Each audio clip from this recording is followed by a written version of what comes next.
Are online courses a scam? It's a great question to ask. And in a lot of cases, should you be buying them? I think for a lot of people in a lot of cases, the answer is probably no. Which is why the community, the idea, has such a bad reputation, and for good reason, for most people not being the right fit for the thing. I think it's quite similar with like multi-level marketing and religion. That everything has a few fanatics, and there is always some good stuff somewhere in there, but there's always some bad stuff too. The difficult thing with MLM, as an example, is that 90% of people don't do anything. So of course it's not going to work for 90% of people, right? And then of the 10% that actually do anything, 7 out of 10 are always going to be bad at it. So it's only going to work for like 3% of people, which is pretty reasonable with what the numbers actually are. So how do you go about buying courses and info products without getting scammed? And what's got me talking about this today is I have just spent $2,000 on an info product from someone who has made a lot of money with this specific sales funnel. Okay, so the funnel that I'm looking at specifically at this time is called a rewards funnel. And the idea of it is to help people buy something of medium to high ticket without ever actually getting onto a sales call, which would remove the biggest constraint of my current business. So first of all, let's just look at the financials of this. $2,000. If we make 2 sales from this thing ever, it's paid for the course. Now I know that's not how business works. It's got to be how much profit do you make and la-di-da-di-da, and I can't give you that number because we don't know the cost to acquire a customer first. I don't know how much profit we would make on those 2 customers. But in terms of just matching revenue, there is a number for you to compare. And if it does work, if this is scalable and we can just plow money into it, the payoff there is so immense that this could make, if it could go up to making $1 million a year on this one channel, is that worth £2,000? Duh, yes. And so when should you go about buying a product, buying an information product or a coaching course or something like that? I think the best way to purchase these things is if you have an established business already and you are wanting to add in another specific aspect that you currently don't do and do not have experience in, that's the best time to pay someone else who's already done it. Because I guarantee you will pay in either time or money, or in the worst case, both.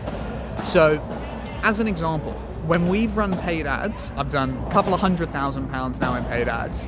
I wasted and just literally burnt and set on fire my first 20 to 30. Because we didn't pay for someone else who had done it successfully to assist us. Now, if we'd spent 2, 3, 4 on someone who actually knew what they were doing to help us, could we have saved that 20? Probably. And also the years we spent trying to just figure it out. That's where this comes into play, is if you have a system that works, if you get to a scale of a size of business where you're making money, and let's say your business already does $1 million a year and you added another channel that adds $1 million, you're now looking at probably, I don't know, anywhere from another 200 to 400,000 pounds of profit.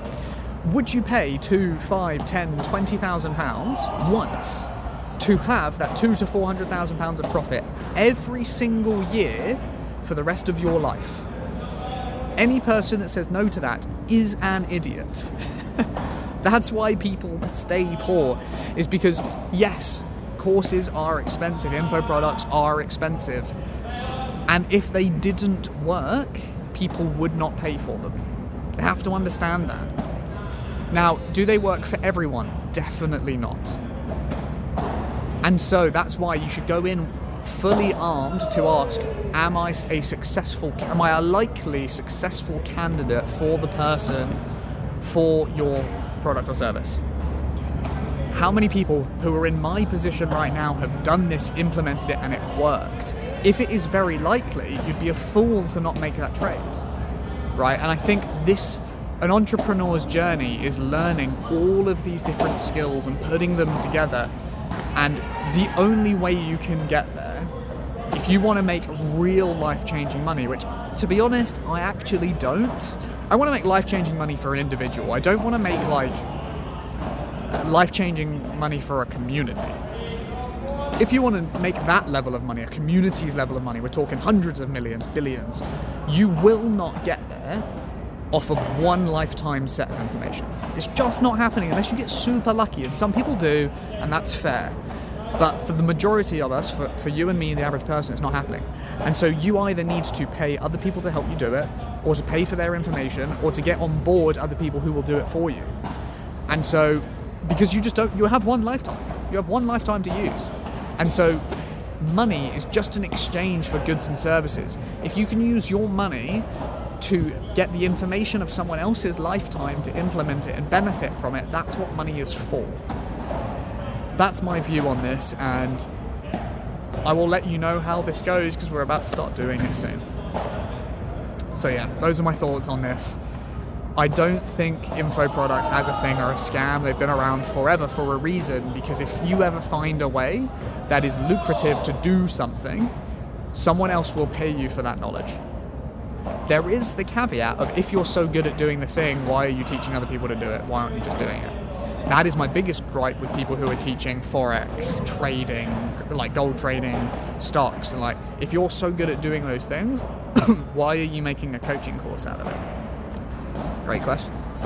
And I have thought about this with our business right now. Is we teach kids maths, right? We've scaled a maths tutoring company to like £1 million, which is pretty cool. Near enough at the moment. Or we could have sold how to take an individual tutor to £100,000 a year. Now that sounds pretty good, right? But if we were so good at tutoring, why would we sell to help tutors earn money? And we were thinking about this, we at the moment have a constraint that we're struggling to push through, which is that £1 million point at the moment in this business, that we could switch and go to sell that, and then people might genuinely have the question of, well, if you're so good at tutoring, why aren't you doing it yourself much higher? And because, well, we don't have the skill to go past the 7 figures, but we can help everybody that we help right now get to 6. And people are willing to pay us for that. So it was a different opportunity vehicle from somewhere we do have the skill and the proof. So there is an option to do that, and I think that's probably the only reasonable argument for like Forex trading and gold trading not being a scam, of like, I have successfully done it for myself and I've earned $5,000 a year, whatever, $5,000 a month. If that's where you want to get to, I can help you do that because I've done that. But I'm not good enough to get to £1 million a year because I'd be doing it otherwise, right? But also, if you are starting out, you don't want the guy that has £1 million a year. You don't want their information because they're not on the right journey for you. Like, doing a bodybuilding prep, if you are 30% body fat, is a dumb idea. You've got a lot more work to do before you do the prep. And so go with the right person at the right time. Right, there's nothing wrong with having a beginner's teacher for a beginner's thing, and then moving on to an intermediate teacher for an intermediate thing, and so on. So that's my overall take and thoughts. But I'll let you know if it works. Have a great evening. Peace.